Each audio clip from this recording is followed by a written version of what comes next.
Hello mga person! So for this video, meron na naman tayong panibagong vlog na gagawin. Bago tayo magsimula, siguraduhin nyo man nakasubscribe kayo, like this video, share, and smash the notification bell para ma-notified kayo sa aming every upload. So ang gagawin natin ngayon is School Supplies Reveal! Na may kasamang bag grade na. Kasi nasa loob na yung mga notebook ko. Kaya, for the go. And kita nyo naman talagang parang hindi ko inassemble. Ano daw? Parang hindi ko inayos. Gulo-gulo, diba? So, pasensya nyo na. And, mga 2 araw na to sa amin, yung mga school supply na, nabili namin to sa SM, sa National Bookstore, talaga kami namimili.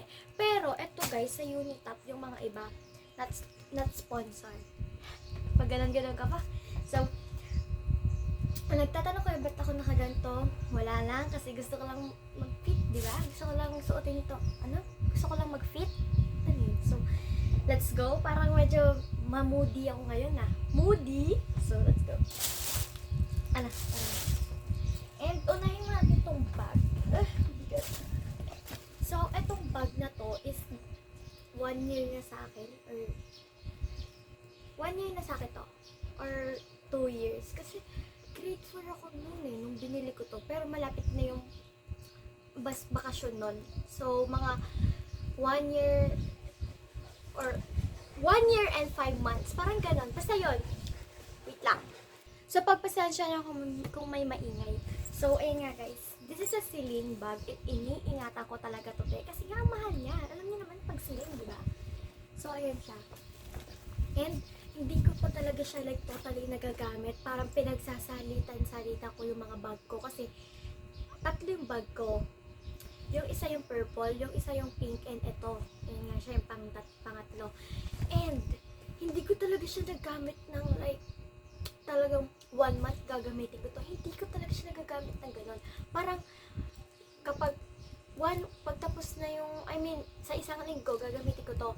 Tapos, sa isang linggo na naman, iba yung gagamitin ko. Parang ganon yung nagiging routine ko sa mga bag. Kasi nga, ayoko nasisira, ayoko nang hindi nagagamit yung ano lang doon. Parang nakakalat, ganun. Parang nakakalat lang doon, tapos hindi mo gagamitin. Hindi ako ganun tao, guys. Pero, hindi ako ganun tao, kaya ko sila pinagsasalit-salitan. And itong bag na to is pinag-ipunan ko. And, ba't ko siya pinag-iipunan? Kasi nung nakita ko siya sa Celine store, parang sabi ko, ang ganda naman nun. Tapos pinicturan ko. Sabi ko sa lola ko, pag sa Pasko, pag nakarami ako ng napamaskuhan, bibilin ko talaga yung bag na yun. And, mga 3,000 plus ata ito nabili. Mga 3,000 plus or 2,000 plus. Basta parang 3K almost Ayan. And, pinag-ipunan ko siya, And, nung napag-ipunan ko na siya, yan, bumili na ako. Diba? Ayan siya. And hindi ko binili yung light color kasi madumihin. Kasi light color yung binibili ko, guys, talaga pag ginagamit ko yung mga light color na bag, ilang araw pa lang madumi na. Kaya, etong medyo may pagka-dark na, Ito namang medyo may pagka-dark. So, ayan siya, guys. And madami tong packet, kaya ako din siya nagustuhan. So, unahin muna natin ang mga nabili ko sa Unitap. Ito muna ang color oil pastel. Kaya ako to binili kasi sabi ng teacher namin, mga klase ko, pati coloring material. So, bumili ako nito kasi oil pastel lang ang wala ako. So, binili ko na siya. Pinabili ko na siya sa mama ko. And cinnamon roll. Na-try ko na to, guys. Maganda siya, guys. This is a color oil pastel. 12 pieces na cinnamon roll, guys. And papakita ko sa inyo, ha. Wala kasing deli. Hindi ko alam kung may deli doon. Kung alam niyo yung deli na brand, maganda yun, guys. Pero wala ata din. So, ayan, cinnamon roll din yung mga sabihin nyo, parang bata. Ayan lang yung nagustuhan kong Ayan siya, guys. Ang ganda, walang purple. So, natin magagawa. May purple ba sa mga color oil pastel? So, ayan, guys. Oh, ayan siya. Cinnamon roll. Si cinnamon lang naging yellow. So, pagpasaya na kung narinig kayo maingay dahil naglilinis ang aking dada. So, next is ito. Alam, matagal na sa akin to. 1 year na sa akin to, guys. Oo, 1 year na. Kasi grade 5 ito ginamit. And kaya medyo madumi-dumi. Pero, nandito pa rin yung lalagyanan. Yung parang mismong lalagyanan niya. Talaga guys, mainit ako sa mga gamit. Pero hindi ko lang siya nalinisan. O may mga may natapon na. Kapag kasi ginagamit niya, syempre, di may iwasang didikit yung brush sa ibang part. Kaya, ayan. Pero gagamitin ko. Kaya din ako bumili guys kasi hindi pa naman siya ubos, di ba? Hindi pa naman talaga siya totally ubos. Kaya hindi na ako nagpabili sa aking mama. So pagpasensya nyo kung may narinig kayo maingay. And next naman is etong brush. Matagal na din sa akin to. Pero di ba, binablog ko pa rin kahit matagal na. And eto, hindi pa rin talaga sila nagagamit eh. May nagamit ako, 2 na. Pero, ayan, eto yung 2 na to. 1, 2. Pero yung iba hindi ko talaga nagagamit. Kaya, nakatabi lang ito. Kapag, nagagamit ko lang siya kapag art, ganun. May mga art kaming gagawin. Sa mape, art mo. And, next, is this correction tape, light colors. Ano guys, bibigyan ko kayo ng ng idea. Kasi siguro kayo kapag bibili kayo ng correction tape, parang pipili lang kayo ng design, tapos kukunin nyo na. Meron akong papakita sa inyo ng difference of correction tape. Hala, para may trivia. So, etong binili ko kasi 2. Actually, ang dami kong correction tape, guys. And mamaya ko napapakita sa inyo lahat. 6 yung nabili kong correction tape. I mean, 2 binili ko, tapos naalala ko, meron pa pala akong 4 dito sa bahay. Kasi nga, diba, binlog ko yung 2, yung purple, panoorin nyo yun, guys. And, meron din akong 2 tira dito na unti ko lang siya nagamit, nung grade 5 ako. And sa pasukan, guys, grade 6 na ako. Kaya, sa mga nagsasabi niya na parang grade 7 ako, salamat. Hindi. So, ito kasi yung binili ko, light color. And ang ganda din ng pagka-design niya, tingnan nyo. Imbis na hindi, tingnan nyo kasi, dito yung niya, pambura. Like, edi balik, pag ganito mo siya buburahin guys, pag ganyan. Pag ganyan, hindi pa ganito, oh, hindi pa ganyan. Pag ganon, kasi ayan no, di ba? And, bibigyan ko ng idea. Sa mga bibili ng correction tape, tignan nyo mabuti. Ayan kasi, di ba? Ito yung mismong pinaka, niya, tawag doon yung pambura mismo. Ayan, nakaikot. Tapos, so, ayan, ito yung pinaka pambura niya and grabe. So, yan, ito yung pinaka pambura niya. Tapos, kapag meron kayo nakitang magkaiba ng kulay, ito di ba yung pambura, tapos meron bilog na na napaka-white. Wag niyo, parang, hindi ko talaga binibili yung ganun guys. Kasi, mga 2 araw o 3 araw lang, ubos na kagad. Kasi, meron silang hinahalo na parang bilog na malaki, tapos mag-a-add lang sila ng onting pambura. Ganun. Eh, eto, pinili ko siya, maliit lang yung ikutan niya. Yung mismong pang-ikot niya, yung bilog. Ayan o. Yung parang ganito guys, yung ganyan lang siya kaliit. Ayan o. Nandyan siya sa pinakalob. Di nyo masyado makita. Ayan. Kaya pumili kayo guys ng mas madaming pambura. Ayan, tingnan nyo mabuti yung pagkakaiba ng kulay nila. Ayan, pinakatingin ko, maliit lang yung pinakaikutan niya. Kaya, for the go, binili ko siya. I mean, pinabili ko siya. So, 2 na binili ko.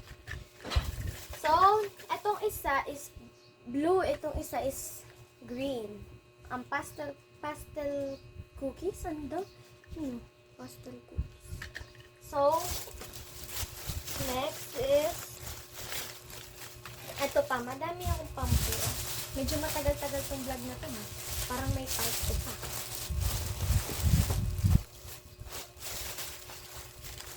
Nawawala yung pink na to. Ayun. Diba? Ayun. Hindi na magpakuha to. Ayan! So, itong 2 na to is binili din. Kasi naubusan ako ng correction tape. And grade 5 ako nito. Grade 5 ko ito nabili. And hindi pa talaga sila like nagagamit. Hindi pa talaga, oh. Punong-puno pa. Ganyan, guys. Tingnan niyo yung pagkakaiba, ha.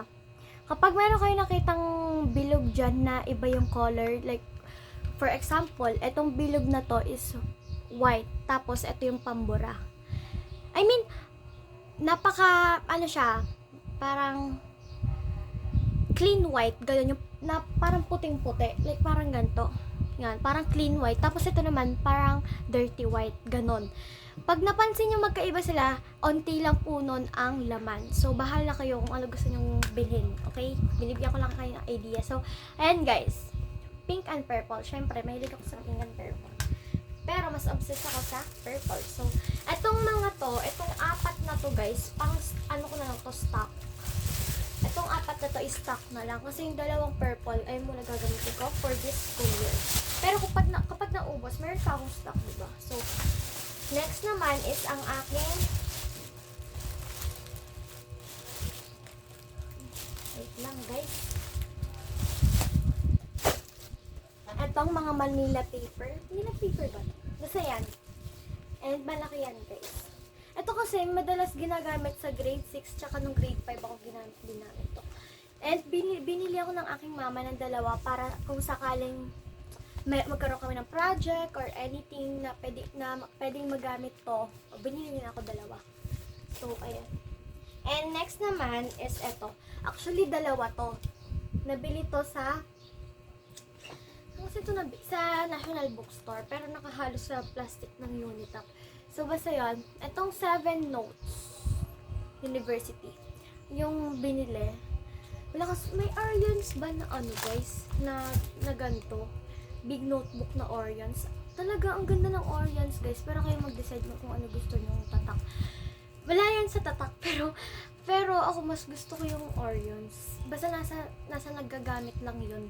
Pero, parang sabi ko, mas maganda yung Orions. Pero kayo guys, kung ano gusto nyo. And ito, brown siya. And yung isa is white. Which is yung parang ginornal ko or dinesign ko ng harap.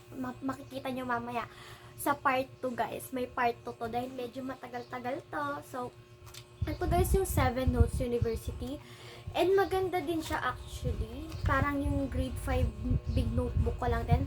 For quiz notebook to. And dalawa, kung nagtatanong kayo, bakit dalawa quiz notebook lang naman? Isa lang yun. Pang stock po ito kasi mabilis akong maubusan ng notebook. Hindi naman ako masyadong maano sa pagsusulat. Hindi ako masyadong matipid ako sa pagsusulat. Hindi ako masyadong gastador. Pero, dun kasi nung grade 5 kasi ako, daming quiz. Dito talaga sa mismong quiz notebook. Syempre, malamang quiz nga eh. So, ayun, dami, napuno. Yun, nagpagawa ulit ako sa mama ko ng isa pang ganito. I mean, pinalagyan ko ulit sa kanya ng quiz notebook. Ayan, kasi meron nga kaming stock guys. Kada pasukan, nag-i-stock si mama ko ng tigda-dalawa para nga hindi na ako bibili kapag if maubusan man ako ng papel. And ayan, kaya nga dalawa. So, brown and white kasi wala kami color coding kaya kung anong color or design gusto ko. And next naman is this intermediate pad. Tatlo to, and yung isa nandito na sa, yung isang intermediate pad nandito na sa envelope ko. Envelope ba? Basta yun. Etong dalawa na to is mamaya i-reveal ko yan sa part 2. Sa part 2 guys, i-reveal ko tong dalawa na to. So, intermediate pad, intermediate pad. So, tatlo, kasi nga gastador din ako dito. Lalo na pag may naghihingi dyan.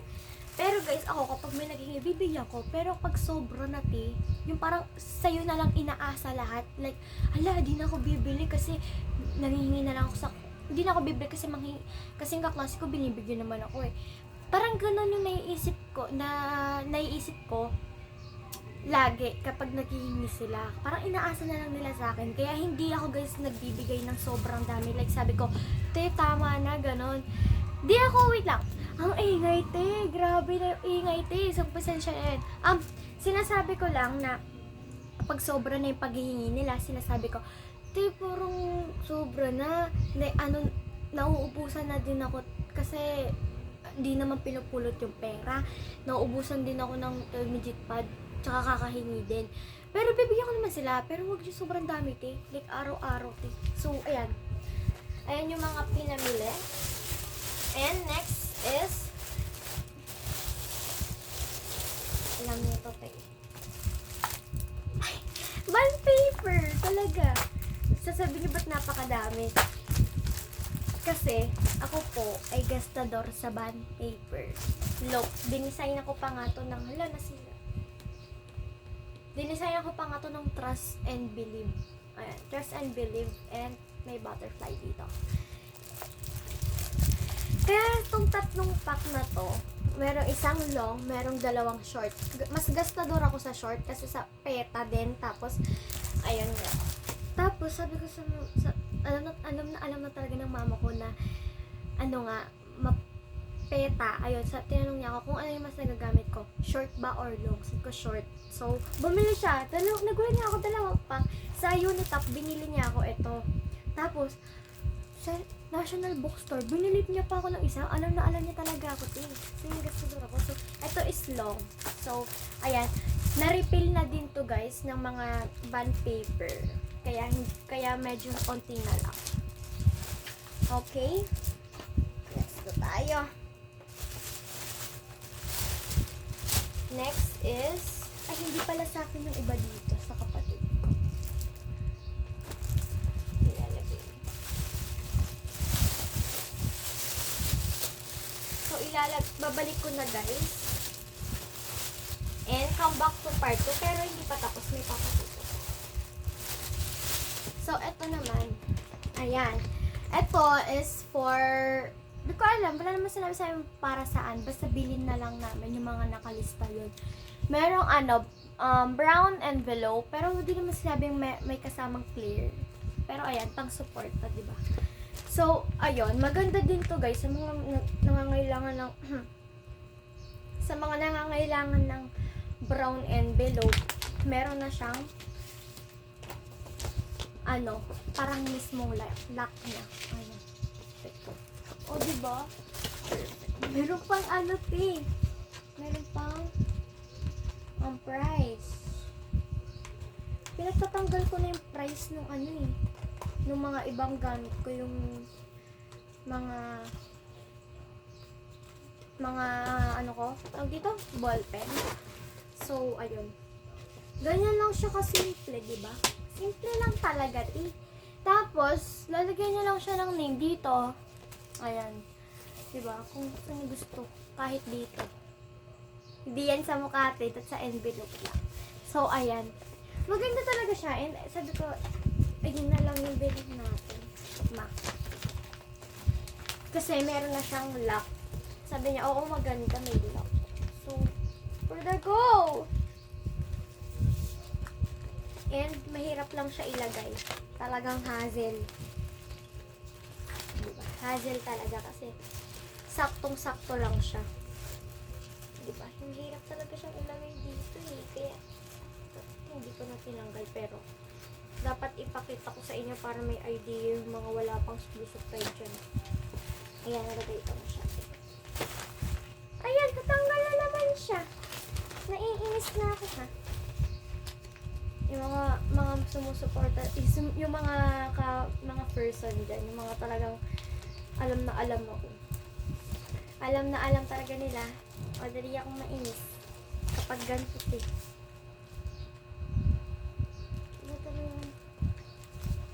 Ayan. Tignan lang natin kung lalabas ka pa dyan. Ano yung asar na asar